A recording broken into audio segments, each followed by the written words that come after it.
We awoke around midnight to the incessant blaring of sirens. Donned in their slippers and nightgowns, a few brave souls ventured onto their porches while most of us remained inside, glued to our windows. Jacob, my husband, asked me if he still had been dreaming, to which I replied with equal uncertainty, I don't know. A part of me held out hope that our consciousness had somehow melded into the collective nightmare, that none of us were going to remember come morning. Unfortunately, as I grabbed onto his hand and felt it tremble in my own, I knew that this was as real as it gets.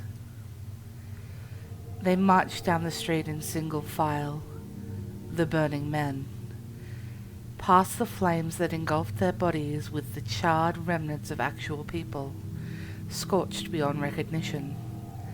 They shouldn't have been alive, and yet they trudged on, flesh dripping off them like lax with each strenuous step.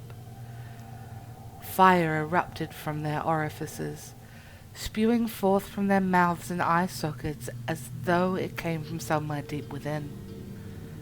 The local authorities that had arrived on scene simply stood on the sidelines, kept at bay by the heat. Most of them were probably questioning the legitimacy of what they were witnessing, same as the rest of us. Jacob compared the horrifying spectacle to some sort of parade, an exposition that celebrated the unmarking and subsequent cleansing of the human form. Though I dared not admit it at the time, the symbolism wasn't lost on me in spite of innate revulsion. The congregation was led by a woman whose body and priestly attire was somehow unscathed by the fire. In one hand, she held a leather-bound book, in the other, a golden scepter. She guided her followers around our sleepy little cul-de-sac, her chanting accompanied by a chorus of moans and sizzling of human meat.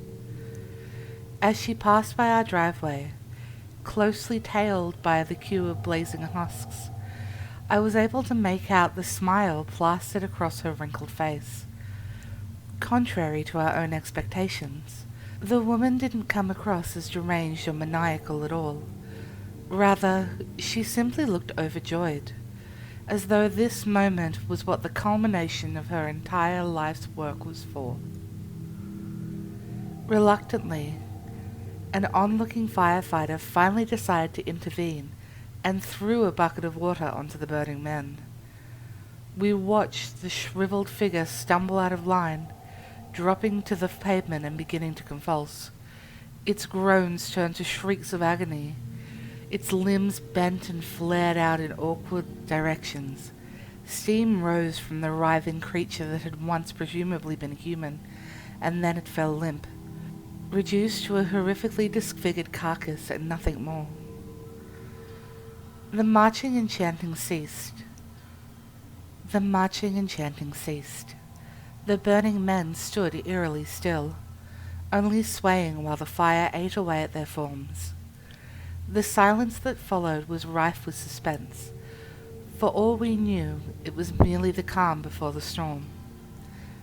A couple of the abominations turned their melted faces in the direction of the now terror-stricken firemen, who dropped the empty bucket and slowly retreated onto our driveway. I saw the priestess raise her staff towards the sky, involuntarily guiding my eyes to it as well. I'm not sure what I saw up that night, but it sure as hell wasn't the moon. It was shaped like a moon. It gave off light like a moon, but it wasn't our moon. I don't know how else to describe it, apart from looking like it didn't belong there. Like if you were to glue a cutout onto a canvas of a painting. It was masculine, scornful, the eye of a furious god glaring down at us like an abusive father. Whatever it was, it loathed our very existence. I cupped Jacob's face and turned his horrified expression towards me. His lips trembled, his bloodshot eyes filled with tears. My heart sank as I saw the pair of glowing circles appear around his pupils, gradually replacing the familiar brown of his irises. Somehow, I knew what was about to happen, yet I refused to accept it.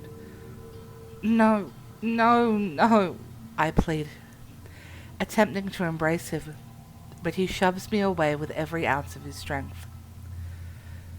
My back slammed against the wall and I slid halfway down before regaining my footing. When I next looked up, I saw him standing there, with his arms hanging by his side and his head tilted at an angle, tears evaporating from his eyes. "Go," was the last thing he managed to get out, before a torrent of fire erupted from his mouth. The flames burnt holes through his cheeks and soon engulfed his entire jaw, exposing his gums and singeing his teeth. I shielded my face from the wave of heat that swept across our bedroom. He turned away from me and wrapped his arms around his stomach, groaning painfully, while everything in the general vicinity caught on fire. I wanted to help him, to save him, but I didn't know how. I was forced to helplessly witness the identity get stripped away from him, piece by piece. When I next saw Jacob's face, there was nothing left of the man that I had spent 15 years of my life with. Only a pair of hollow sockets stared back at me. So I ran. I threw myself at the bedroom door, bursting through it, and then stumbled down the stairs in a haste of panic and grief. There were gunshots outside, followed by screams for help. I whizzed past the kitchen window, catching glimpses of a female officer unloading a round after round into the group of burning men, which, at best, only staggered the creatures. My bare feet slapped against the cold tiles as I charged forward towards the screen door that led into the backyard. I tripped and bumped into the furniture. Something behind me fell and shattered, scattering into jagged shards that pierced my soles. But I was too high on adrenaline to register the pain. Wheezing, I dropped to my hands and knees on the trimmed grass outside, sounded in my ears, almost drowning out the wails of entire families being burnt alive by their own husbands and fathers. Whatever that thing in the sky masquerading as our moon was, it turned every man whom gazed upon it into a mindless harbinger of its wrath. My shadows stretched before me, outlined and warped by the light of our home in flames. Smoke filled my lungs. Everything that I had once taken for granted was stolen from me in a matter of moments. My marriage, my refuge, my life. I turned around and watched it all burn. The sight of the monster formerly known as my husband violently slamming the exposed framework of his face against the upstairs window still haunts me every time I close my eyes. I couldn't tell whether he was trying to escape from his firing prison or to get to me, though I suppose it doesn't really matter. I hardly reacted as more of them started climbing over the fence. One by one, they flopped onto our lawns like ragdolls, scorching the ground where they landed, before rising back up to their feet and slowly sauntering towards me, encircling me. I remained unfazed. I had already lost everything. What was there left for me to fear? I regarded the living wall of burning flesh surrounding me with apathy. Their moans filled the night, yet all I heard were the cries of the innocent souls trapped in infernal vessels, forced to carry out the will of something far greater than themselves. For what reason, I don't know. And I fear that by the time we all find out, it will be much too late. As they began to approach, I calmly made my way over to the outdoors spigot protruding from the side of the house and turned its valve, which redirected the water to the sprinkler system.